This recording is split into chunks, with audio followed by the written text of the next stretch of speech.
प्रशांत किशोर ने बीजेपी प्रदेश अध्यक्ष पर किया हमला। बोले दिलीप जायसवाल पर तीसरा किस्त भी जल्द जारी करेंगे, किशनगंज तक भगा कर ही छोड़ेंगे। विधानसभा घेराव पर प्रशांत किशोर बोले कि गरीब को 2 लाख रुपया नहीं मिला, दलित पिछड़ों को जमीन नहीं मिला। अब सर्वे में मची लूट के बाद क्या होगा फैसला। जन सुराज के सूत्रधार प्रशांत किशोर अपनी बिहार बदलाव यात्रा के क्रम में आज सारण में बिहार बदलाव जनसभा करने पहुंचे। दरियापुर में जनसभा के बाद पत्रकारों से बात करते हुए उन्होंने बिहार भाजपा अध्यक्ष दिलीप जायसवाल पर फिर हमला बोला। साथ ही जन सुराज पार्टी की प्रस्तावित विधानसभा घेराव पर भी जानकारी दी। बिहार में अपराध की घटनाओं को दिलीप जायसवाल द्वारा छिटपुट मामला बताने पर प्रशांत किशोर भड़के। उन्होंने पत्रकारों के सवाल के जवाब में कहा कि दिलीप जायसवाल खुद एक कॉलेज पर कब्जा किए हुए हैं, उन पर हत्या का आरोप है। साथ ही बिहार के 50 से ज्यादा राजनीतिक परिवारों के बच्चों को बिना किसी एडमिशन टेस्ट के अपने मेडिकल कॉलेज में डिग्री दिलवा दी है। यह सब भी छिटपुट घटना है क्या? अगर दिलीप जायसवाल में दम है तो क्यों नहीं प्रेस कॉन्फ्रेंस करते हैं? प्रशांत किशोर ने आगे कहा कि दिलीप जायसवाल अभी छुपे हुए हैं, सोच रहे हैं कि यह आंधी है, निकल जाएगी, लेकिन ऐसा नहीं होगा। उन पर आरोपों की तीसरी किस्त भी जल्द ही जारी करेंगे।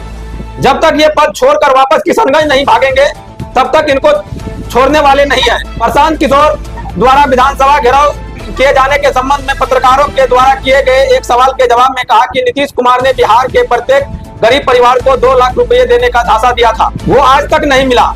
इसके बाद 20 साल से कह रहे हैं कि अति पिछड़े दलितों को घर बनाने के लिए 3 डिसमिल जमीन देंगे, वो भी नहीं मिला।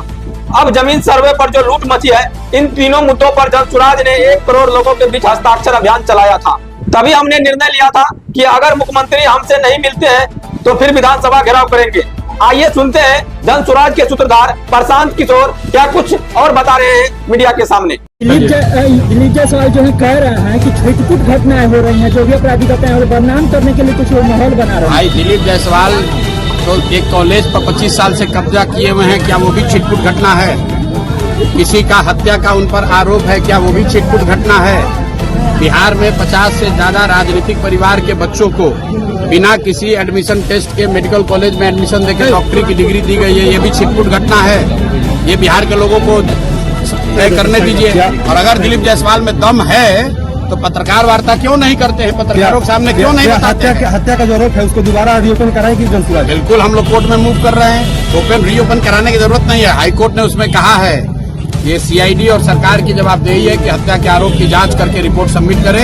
अगर उसको सरकार ने नहीं किया है तो जन सुराज कोर्ट में जाएगी। और आपको ये भी बता दें कि अभी दिलीप जायसवाल छुपे हुए हैं, सोच रहे हैं कि ये आंधी हवा है, निकल जाएगी। तभी थोड़े ही दिन में, अभी डेट आपको बताएंगे, उन पर तीसरा किस्त भी जारी करेंगे। क्या पहला किस्त जारी किए कॉलेज कब्जा का, दूसरा किस्त जारी हुआ राजेश शाह के हत्या का आरोप का, अब तीसरा किस्त आप लोग इंतजार कीजिए, अगले कुछ दिनों में इनका जारी होगा। जब तक ये पद छोड़कर भागेंगे नहीं, इनको राजनीति में इनको वापस दौड़ा कर वहाँ नहीं किशनगंज पहुँचा दिया, तब तक इनको छोड़ने वाले नहीं है। विधानसभा का घेराव का जो मामला है वो जन सुराज ने आज से 2 महीना पहले 3 विषयों पर यहाँ जो गरीबों को नीतीश कुमार ने झांसा दिया कि हर गरीब परिवार को 2 लाख रुपया देंगे, आज तक वो पैसा नहीं दिया। पिछला 20 साल से कह रहे हैं कि यहाँ जो अति पिछड़े दलित लोग हैं उनको 3 डिसमिल घर बनाने के लिए जमीन मिलेगा, आज तक नहीं मिला। और ये जो जमीन सर्वे में लूटपाट मचा रखे हैं, इन तीनों मुद्दों पर जन सुराज ने 1 करोड़ लोगों से हस्ताक्षर का अभियान चलाया था। उसी अभियान के तहत ये भी कहा गया था कि हम लोग मुख्यमंत्री का अगर वो नहीं मिलते हैं तो विधानसभा में उनका घेराव करें। पेंशन राशि बढ़ोतरी और